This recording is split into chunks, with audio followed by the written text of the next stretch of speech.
आपण बऱ्याच काळापासनं तांब्याची भांडी पाणी पिण्यासाठी वापरतो. बऱ्याच वेळा आपल्याला सांगितलंही जातं, की रात्री तांब्यात पाणी ठेवायचं. ते 8-1 तासानंतर प्यायचं. त्याने आपल्याला बरेचसे तांब्याचे औषधीय गुणधर्म आरोग्यासाठी हितकारक ठरतात. तर अशा पद्धतीने तांबं हे औषध म्हणून बऱ्याच काळापासून वापरलं जातं. होमिओपॅथीमध्ये तांब्यापासनं क्युप्रमेट नावाचं औषध तयार केलं जातं.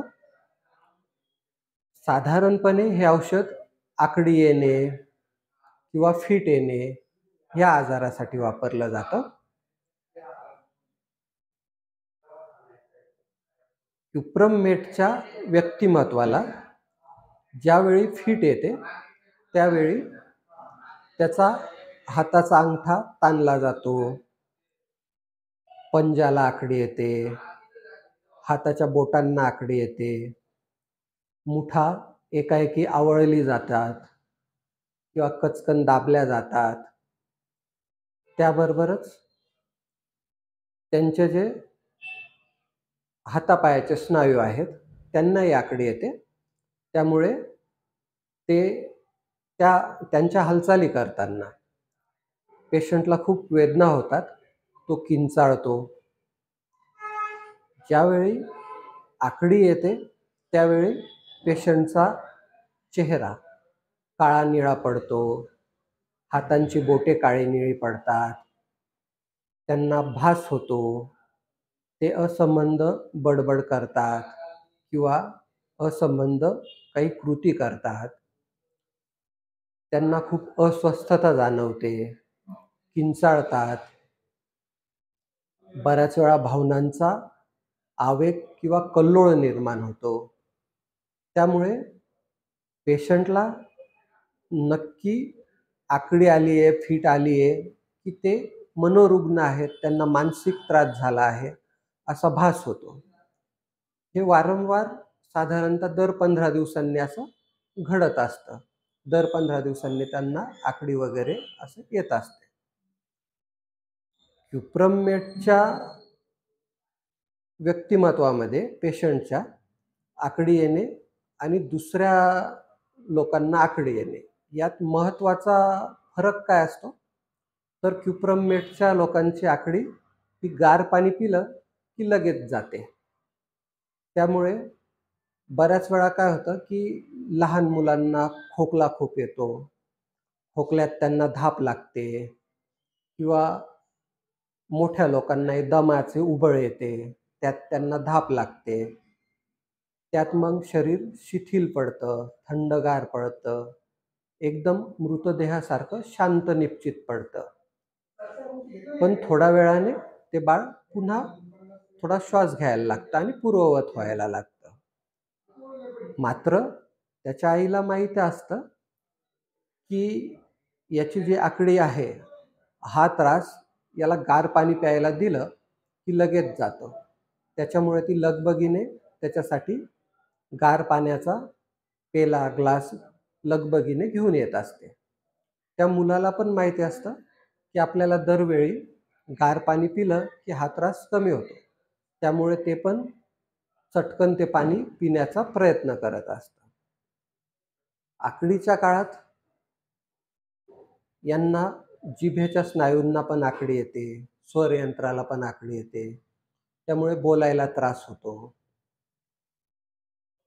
गिळायला त्रास होतो.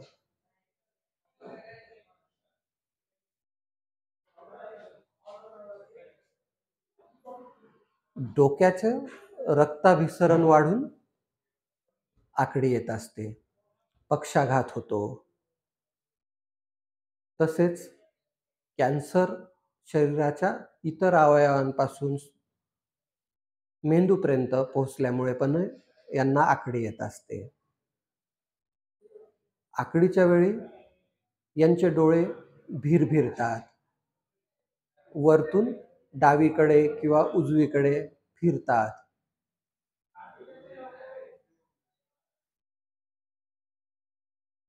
आकडीच्या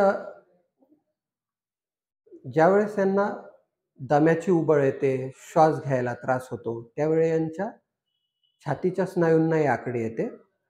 त्यामुळे छातीपासून तर मागे पाठीपर्यंत चाकू खुपसल्यासारख्या वेदना होतात यांना खूप. त्यामुळे ते किंचाळतात. स्त्रियांमध्ये मासिक पाळीच्या दरम्यान आकडी येते, ज्यावेळेस स्राव वाढतो त्यावेळेस.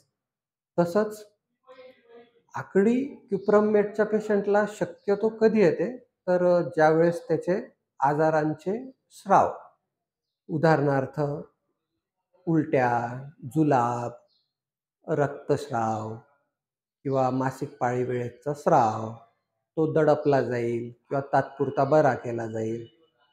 त्यावेळेस ते दडपलं गेल्यामुळे नंतर आकडी आजार सुरू होतो पेशंटला. त्यामुळे ज्यावेळेस क्युप्रममेट दिलं जातं, तर आकडी जाते आणि जे स्राव असतात सर्व आजारांचे, ते एकाएकी खूप वाढतात, बाहेर पडतात. स्त्रियांना प्रसूतीच्या काळात कळा येतात आणि त्या कळा थांबल्यात की आकडी येते. आकडीमुळे त्यांची दृष्टी नाहीशी होते, सर्वत्र काळोख दिसायला लागतो,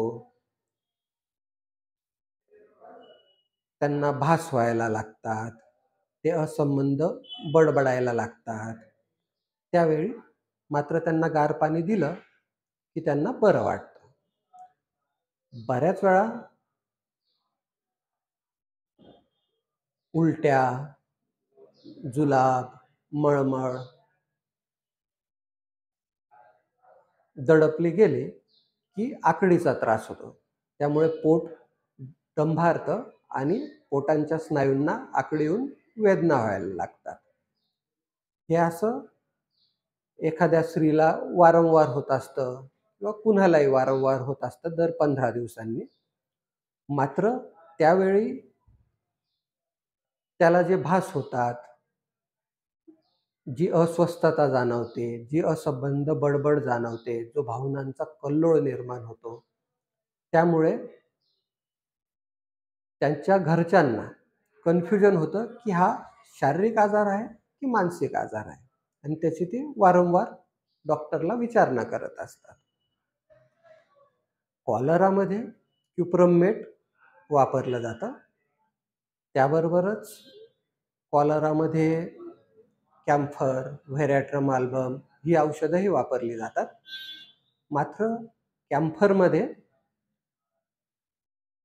उलट्या, जुलाब कमी प्रमाणात असतात आणि शरीर त्याचं काळं निळं पडलेलं असतं, चेहरा काळा निळा पडलेला असतो, त्याला थंडी वाजून येते, थंडी भरून येते. मात्र या काळातही त्याला दरवाजे खिडक्या उघड्या लागतात, तेव्हा त्याला बरं वाटतं. याला कॅम्फरच्या ह्या कॉलराला ड्राय कॉलरा संबोधलं जातं. तसंच व्हेरॅट्रम अल्बम पण कॉलरासाठी वापरलं जातं. यात त्याला उलट्या, जुलाब खूप प्रमाणात असतात. त्यात त्याला उष्णता जाणवत असते. मात्र त्या दरम्यान त्याला दरवाजे खिडक्या उघड्या हव्या असतात. तसेच क्युप्रममेट मध्ये कॉलराबरोबर किंवा कॉलराची ट्रीटमेंट केली, उलट्या, जुलाब थांबवले, की मग आकडी येत असते.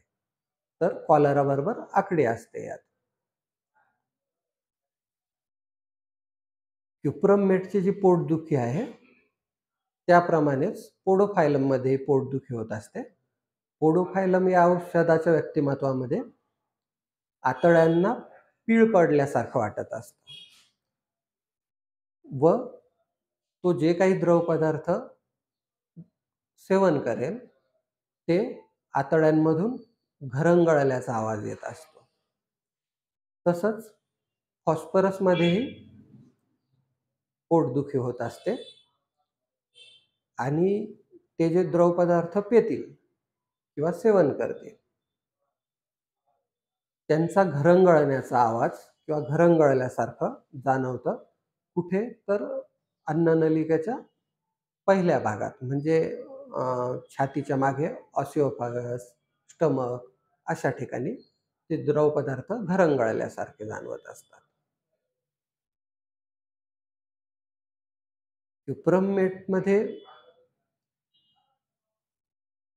दात किडतात, पुन्हा हाडांचे विकार उद्भवतात, हाडांचं पोषण व्यवस्थित होत नाहीत, ते ठिसूळ होतात किंवा बऱ्याचशा ठिकाणी त्यांची इर्रेग्युलर ग्रोथ होते.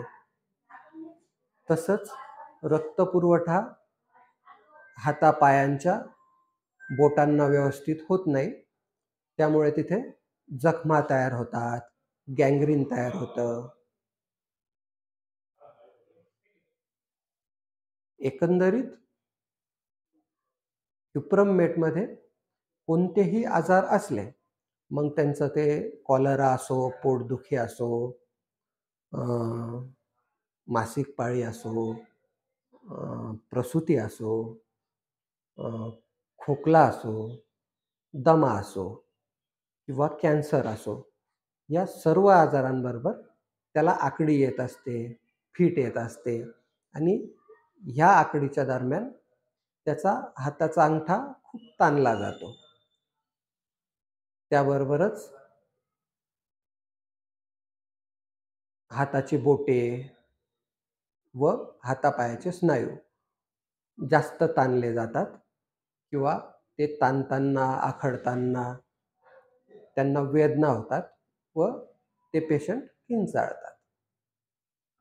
अशा रुग्णांमध्ये क्युप्रममेट वापरलं जातं. धन्यवाद.